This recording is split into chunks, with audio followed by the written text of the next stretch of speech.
Le projet de gazoduc atlantique africain, également connu sous le nom de gazoduc Nigeria-Maroc, progresse de manière significative avec l'achèvement des études techniques et d'ingénierie, portées conjointement par l'Office national des hydrocarbures et des mines du Maroc et la Nigerian National Petroleum Company. Ce méga-projet d'une valeur estimée à 25 milliards de dollars s'étendra environ sur 6 900 kilomètres à travers 13 pays le long de la côte ouest africaine. Selon l'évaluation de l'impact environnemental et social pour le tronçon marocain, l'infrastructure représente 2220 kilomètres sur ce segment, dont 1830 terrestres et 390 maritimes.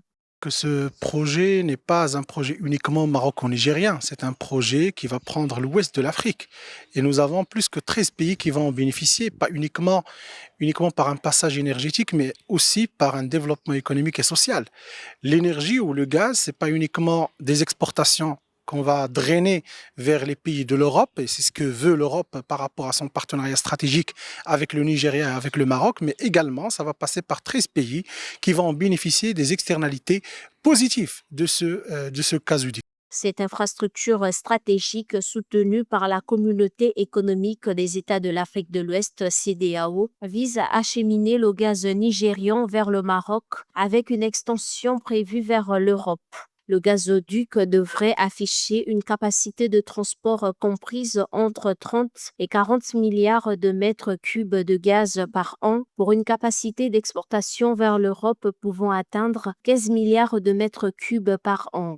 Tout le marché pétrochimique, le marché des engrais, l'électricité, tout cela aura un impact sur l'Afrique de l'Ouest et cela changera également la donne en termes d'équilibre régional et aidera le Nigeria à générer ce que j'appelle la diplomatie du gaz vers l'euro. Parce que quand vous regardez le monde, vous regardez la géopolitique du monde, les blocs de puissance économique créent une stratégie diplomatique basée sur leurs avantages économiques, ce qu'ils offrent au monde.